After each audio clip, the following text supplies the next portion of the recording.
name is Monica Gordon. I'm a certified occupational therapy assistant and a certified brain injury specialist here at Paragon Management. Today we're going to talk about safety and function in the kitchen for people who have suffered a neurological disorders such as a stroke, Alzheimer's, dementia.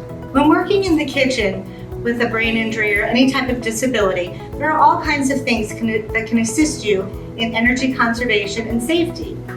Some of the things I'd like to talk about is energy conservation to start off.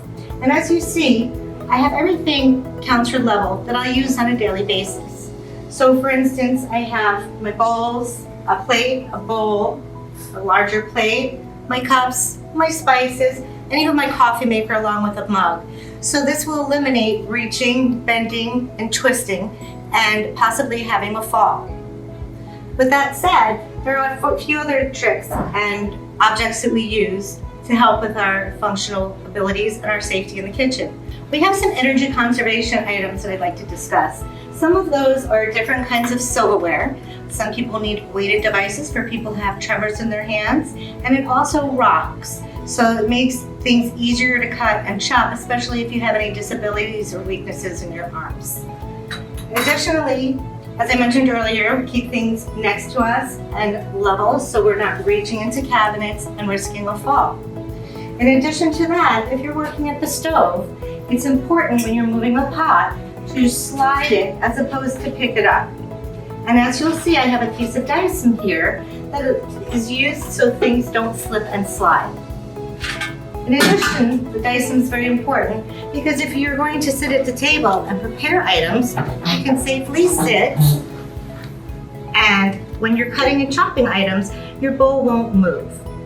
So that's important so that you don't have things spilling. It makes things much easier and you're conserving your energy.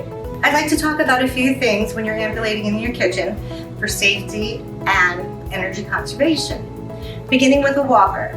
When ambulating with a walker and you're in the kitchen, get certain items from the refrigerator, the freezer, your coffee, your meal, etc. from the counters. You can use a basket, which is very helpful, to put your items in, if there are items that aren't going to spill, etc. Maybe bills that you're working with, another very good item to have for safety. In addition, there are items such as this that you can buy online or at your local drugstore that sit on top of your walker so that you can take your plates from the counter very easily, or share this with your walker, and place them on top. And then ambulate over to the table wherever you're going to have your meal. In addition, you'll see that we have chairs with armrests.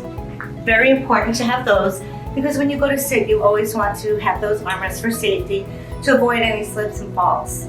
It also is an energy conservation tool, having these armrests, so that when you go to push up and get up, leave the table, you have that as a safety measure. In summary, there are a few things that I'd also like to wrap up with and add that are super important. I mentioned using your basket. Always make sure you have your most important things in there, especially your cell phone. This way, should you have any urgent needs, when you need to contact somebody in an emergency, you'll have that phone with you. You can also make sure that that's on your tray table if you're using a tray table on top of your walker. A few other things that I'd like to mention for safety is always make sure that your appliances are turned off. You want to make sure that your stovetop is turned off, your oven, your coffee maker, the water. This will make sure that you don't have any accidents and that nothing is left on unattended. For more information, please feel free to visit us at ParagonHealthNet.com.